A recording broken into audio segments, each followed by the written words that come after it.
Hello दोस्तों, आज हम एक अनटोल्ड स्टोरी लाने के लिए इतिहास की गहराई तक उतरते हुए हम मॉडर्न हिस्ट्री के एक डार्क चैप्टर पर फिर से गौर कर रहा है। 26/11 मुंबई हमला। यह एक बहुत ही ब्रेवरी और स्ट्रेटेजिक हमला था जिसे ऑपरेशन ब्लैक टॉर्नाडो के नाम से जाना जाता है। क्या था ऑपरेशन ब्लैक टॉर्नाडो और कौन था ये अटैकर्स और कौन था मेजर संदीप उन्नीकृष्ण और कैसे एनएसजी कमांडो ने इस ऑपरेशन को अंजाम दिया। आइए आज की इस वीडियो में 26/11 मुंबई टेरर अटैक को अच्छे से जानने की कोशिश करेंगे। 26/11 मुंबई अटैक भारत के इतिहास में सबसे डेडलीस्ट अटैक में से एक था। इस अटैक में टोटल 166 लोग मारे गए हैं और लगभग 300 से भी ज्यादा लोग घायल हुए थे। ताज अटैक 26 नवंबर 2008 में हुए एक सीरीज ऑफ कोऑर्डिनेट शूटिंग और बॉम्बिंग अटैक का हिस्सा था। पाकिस्तान के मिलिटेंट इस्लामिक ऑर्गेनाइजेशन लश्कर ए तैयबा की 10 मेंबर्स में पूरी मुंबई में 12 जगहों पर हमला की थी। Oberoi Trident, Nariman house, Chhatrapati Shivaji Maharaj terminus, Leopold केव और कामा हॉस्पिटल में। ताज पैलेस होटल मुंबई की सबसे आयनिक और लग्जरियस होटल में से एक है। अटैकर्स का मेन एम था भारत के फाइनेंशियल कैपिटल को डैमेज करना, बाय यानी कि फेयर और कैस्टी यानी कि कैओस पैदा करना और विशेष रूप से यूएसए, यूके और इजराइल के विदेशी नागरिकों को निशान बनाना था। मुंबई में पिछले कई सालों से ऐसे ही आतंकवादी अटैक हमें देखने को मिल रहा था। 12 मार्च 1993 को 13 ऑर्डिनेट बॉम्ब एक्सप्लोजन के बाद से मुंबई में कई आतंकवादी अटैक हुई है, जिनमें से 257 लोग मारे गए हैं और 700 लोग घायल हुए थे। 1993 हमला पहले हुए मुंबई दंगों का बदला लेने के लिए की गई थी, जिनमें से बड़ी संख्या के मुसलमान मारे गए थे। 6 दिसंबर 2002 को गटकपर स्टेशन के पास बास में हुए ब्लास्ट में 2 लोग की मौत हो जाते थे और 28 लोग घायल हुए थे। यह बॉम्बिंग अयोध्या में बाबरी मस्जिद की डिमोलिशन की 10वीं एनिवर्सरी पर हुई थी। भारत के प्रधानमंत्री अटल बिहारी वाजपेयी की शहर यात्रा की एक दिन पहले 27 जनवरी 2003 को मुंबई में बेलपार्ले स्टेशन के पास एक साइकिल बम ब्लास्ट हुआ, जिसमें एक व्यक्ति की मौत हो जाते थे और 25 लोग घायल हुए थे। 13 मार्च 2003 को 1993 की मुंबई ब्लास्ट की 10वीं एनिवर्सरी के एक दिन बाद नलिंद स्टेशन के पास ट्रेन कंपार्टमेंट में एक बम ब्लास्ट हुआ, जिसमें 10 लोग की मौत हो गई और 70 लोग घायल हुए थे। फिर 28 जुलाई 2003 को भी गटकपर स्टेशन के पास बास में हुए ब्लास्ट में 4 लोग की मौत हो गई थी और 32 लोग घायल हुए थे। 25 अगस्त 2003 को साउथ मुंबई में 2 बम ब्लास्ट हुआ, एक गेटवे ऑफ इंडिया के पास और दूसरा कालबादेवी की जावेरी बाजार में। कम से कम 44 लोग की मौत हो गई थी और 150 लोग घायल हुए थे। 11 जुलाई 2006 को मुंबई में साबरमती रेलवे स्टेशन पर 11 मिनट के अंदर टोटल 7 जगहों पर बम ब्लास्ट हुआ, जिसमें 22 परिवार के साथ टोटल 209 लोगों को मौत हुआ था और 700 से भी ज्यादा लोग घायल हुए थे। मुंबई पुलिस के मुताबिक ये अटैक लश्कर ए तैयबा और student of Islamic movement of India ने किया था। लगभग शाम की 9:30 बजे 10 आतंकवादी समुद्र से आते हुए मुंबई पहुंचते थे। 22 नवंबर 2008 कराची से एक छोटी नाव से उन्होंने अपनी जर्नी शुरू की थी।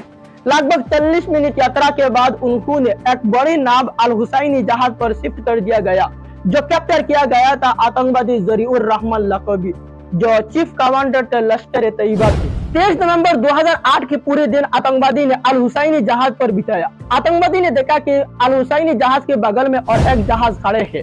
यह एक इंडियन रजिस्टर मछली पकाने की जहाज था, जिसे एमवी कुबेर कहा जाता था। एमवी कुबेर में टोटल 5 क्रू मेंबर मौजूद था, जिसमें से 4 क्रू मेंबर को अल हुसैनी जहाज पर शिफ्ट कर दिया गया था और बाद में इन 4 क्रू मेंबर को मार दिया। एमवी कुबेर का कैप्टन अमर सिंह सोलंकी को एमवी कुबेर पर सबर रहने की अनुमति दी गई थी और उन्होंने एमवी कुबेर को मुंबई तक लेकर आया। 10 आतंकवादी को इंडिविजुअली पैक बैग दी गई थी, जिसमें हैंड ग्रेनेड, पिस्तौल और ड्राई फ्रूट थे। एमवी कुबेर 26 नवंबर को 4 बजे तक मुंबई से 4 मील तक दूरी पर पहुंच गई थी।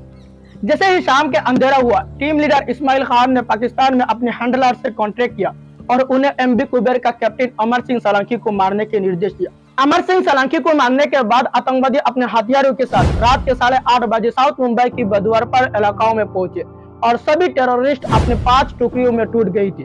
उन्हें डिफरेंट टारगेट पर पहुंचने के लिए 2 टैक्सी ले और इन 2 टैक्सियों में भी बम फिट कर दिया गया और बाद में 2 टैक्सी ड्राइवर मारे गए। साउथ मुंबई के एक पॉपुलर रेस्टोरेंट लियोपोल्ड कैफे हमला किया जाने वाली ये पहला साइट था। 2 अटैकर शुएब और अबू उमेर 26 नवंबर के रात के 9:30 से 9:48 के बीच कैफे पर गन फायर शुरू किया और ग्रेनेड भी फेंके, जिसमें 19 लोग मारे गए थे। लियोपार्ड कैफे अटैकर्स के लिए एक सिंबॉलिक टारगेट था। NSG commando included security forces ने कई दिन ऑपरेशन के बाद सिचुएशन को नॉर्मलाइज करते हैं। रात के करीब 10:10 पर नरीमान हाउस पर 2 अटैकर्स ने कब्जा कर लिया और कई रेसिडेंट्स को बंधक बना लिया। पुलिस ने आसपास की बिल्डिंग खाली करा लिया और अटैकर्स के साथ गन फायर शुरू किया। पहले दिन ही एनएसजी कमांडो के द्वारा 9 हॉस्टेजेस को रेस्क्यू कर लिया गया। छत्रपति शिवाजी टर्मिनस पर 2 टेररिस्ट इस्माइल खान और अजमल कसाब ने कब्जा कर लिया था। बाद में पुलिस ने अजमल कसाब को जिंदा पकड़ लिया। हमला लगभग 9:30 पर शुरू हुआ जब 2 व्यक्ति इस्माइल खान और अजमल कसाब पैसेंजर हॉल में घुसे और AK-47 से गन फायर शुरू किया था। आतंकवादी ने 58 लोगों को हत्या कर दी और 104 लोगों को घायल कर दी। इनके हमला लगभग 10:45 पर समाप्त हुआ।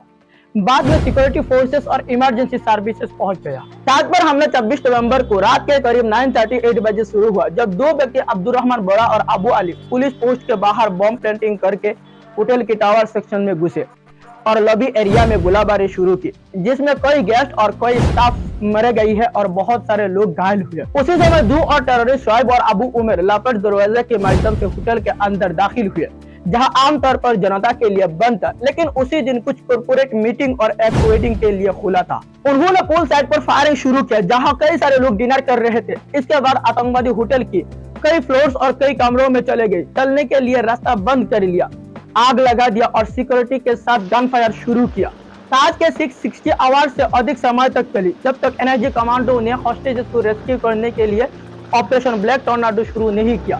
ताज के आखिरी आतंकवादी की मौत के साथ ऑपरेशन 29 नवंबर को समाप्त हुआ। 26/11 हमला ने भारत के सिक्योरिटी के एक कॉम्प्रिहेंसिव रिवॉल्यूशन देखने को मिला। सिक्योरिटी और इंटेलिजेंस एजेंसी की कमजोरी और तैयारी की कमी यानी उनके बीच वल्नरेबिलिटी और अनप्रिपेयर्डनेस की कमी को एक्सपोज किया। इस हमले ने शहर और देश की इकोनॉमी, टूरिज्म और एंटरटेनमेंट सेक्टर पर भी इफेक्ट हुआ।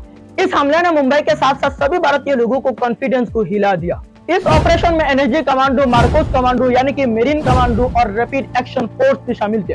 ऑपरेशन 29 नवंबर को समाप्त हुआ जब एनएसजी कमांडो ने आखिरी 2 टेररिस्ट को मार गिराया। कमांडोज को location, number and identity of terrorist और हॉस्टेजेस के स्टेटस के बारे में बहुत कम इंफॉर्मेशन थे। आतंकवादियों ने अपनी सुविधाओं के लिए जगह जगह पर आग लगा दिया, जिससे कमांडोज के लिए चलना और सांस लेना बहुत मुश्किल थे। इन आतंकवादियों ने होटल के स्टेयरकेस, एलिवेटर और कॉरिडोर जैसे जगह पर बम और ग्रेनेड फिट किया गया। 10 अटैकर्स में से केवल एक अजमल कसाब हमलों में बच गया और 21 नवंबर 2012 में फांसी दिया गया। बाकी 9 अटैकर्स अब्दुल रहमान बड़ा, अब्दुल रहमान छोटा, अबू अली, अबू फरहाद, अबू इस्माइल, अबू अक्सा, अबू उमेर और अबू शुएब हमलों के दौरान मरे गई। लश्कर-ए-तैयबा मिलिटेंट ग्रुप में बहुत ही हाईली रिकमेंडेड ट्रेनिंग होते हैं, जहां ट्रेनिंग के पहले स्टैंडर्ड को दौरा आम यानी कि बेसिक कॉम्बैट और दूसरा दौरा खास और इसके बाद होता है कमांडो ट्रेनिंग। इन्वेस्टिगेशन के अनुसार टेररिस्ट ग्रुप कराची, पाकिस्तान से अरेबियन सी से मुंबई तक पहुंचे और मुंबई पहुंचने से पहले उन्हें कराची में लश्कर-ए-तैयबा के द्वारा फिर से ट्रेनिंग दिया गया।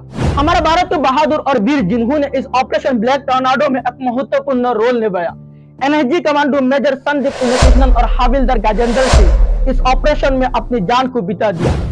हविलदार गजेंद्र सिंह नरीमान हाउस पर 2 टेररिस्ट के साथ मुकाबला करते हुए टेररिस्ट के गन फायर से अपनी जान बलिदान कर दिया।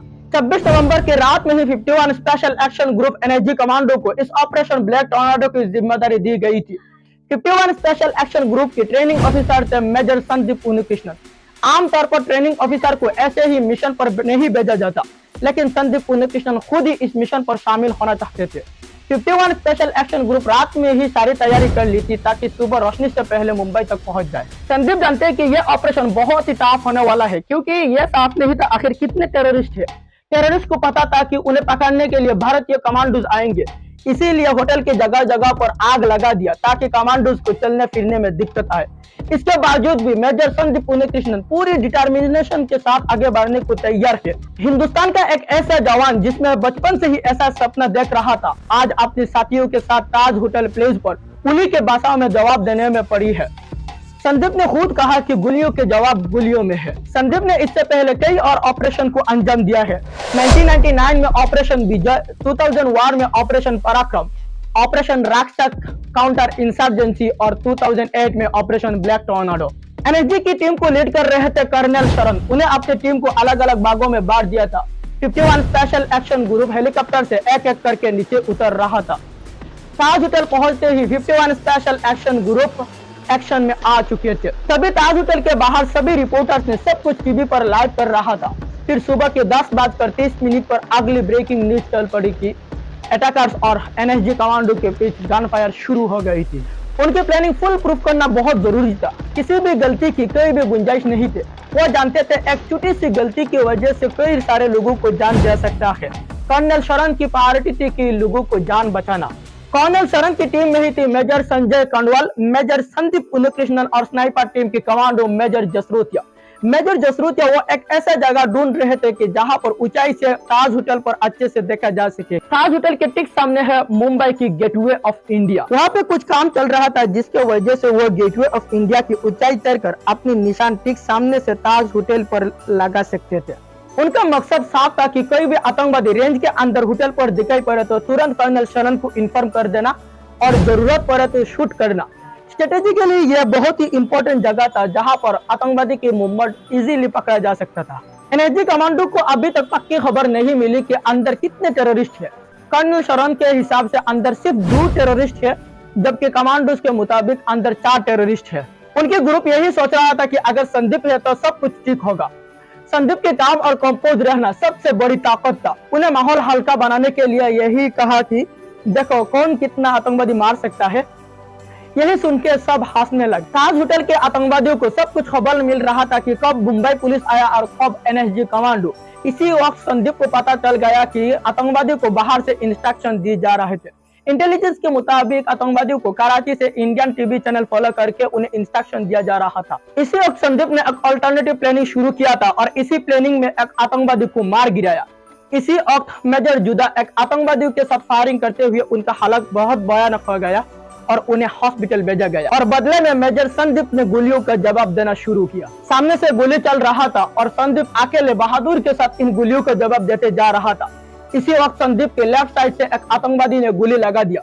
फिर भी संदीप अपनी जान की परवाह ना करते हुए अपने देश के बारे में सोच के अपनी तरफ से गोली चलाते गई और अचानक से गोली बंद हो गया। तभी संदीप की टीम के कमांडो संदीप के पास गया और देखा कि संदीप शहीद हो गया। देश के लिए अपनी जान बलिदान दिया 51 स्पेशल एक्शन ग्रुप के ट्रेनिंग ऑफिसर सबके लिए इंस्पिरेशन बन गया। संदीप की मृत्यु की खबर तुरंत ही ब्रेकिंग न्यूज चैनल पर फैलते हैं टीवी पर और इसी ब्रेकिंग न्यूज संदीप के पिता और माता की सीने की आग तड़पते थे। मेजर संदीप स्कूल में भी हीरो बनकर रहे, सर्विस में भी और शहादत के बाद के भी। 26 जनवरी 2009 को इसी बलिदान के लिए भारत सरकार अशोक चक्र से सम्मानित किया गया। इसके अलावा ऑपरेशन पराक्रम मेडल, स्पेशल सर्विस मेडल, सेना सेवा medal, high altitude service medal और 9 इयर्स लॉन्ग सर्विस मेडल से सम्मानित किया गया। 26/11 ताज अटैक एक हॉरिफिक और एक अनप्रेसिडेंटेड एक्ट था जिसने पूरी मुंबई और भारत को अंदर तक हिला कर रख दिया। इसने सिक्योरिटी, इंटेलिजेंस और पॉलिटिकल सिस्टम की वल्नरेबिलिटीज और फेलियर को उजागर किया और ऐसे ही हमलों को रोकने के लिए और जवाब देने के लिए मीडिया, जनता और इंटरनेशनल कम्युनिटी के प्रिवेंटिंग पर सवाल उठे। 26/11 हमला भारत के इतिहास में एक डार्क चैप्टर है, लेकिन इसमें हीरोइज्म, सैक्रिफाइस और होप की कई कहानी को इंस्पायर किया है। भारत ने अपनी सिक्योरिटी और काउंटर टेररिज्म कैपेबिलिटीज को मजबूत करके 26/11 हमला का जवाब दिया। भारत ने टेररिस्ट की इन्वेस्टिगेशन चलने के लिए नेशनल इन्वेस्टिगेशन एजेंसी और नेशनल सिक्योरिटी के बीच डाटा शेयर करने की सुविधा के लिए 2009 में नेशनल इंटेलिजेंस ग्रिड एस्टैब्लिश किया। उम्मीद है कि यह वीडियो आपको पसंद आया होगा। मिलते हैं अगले वीडियो में। बहुत बहुत शुक्रिया।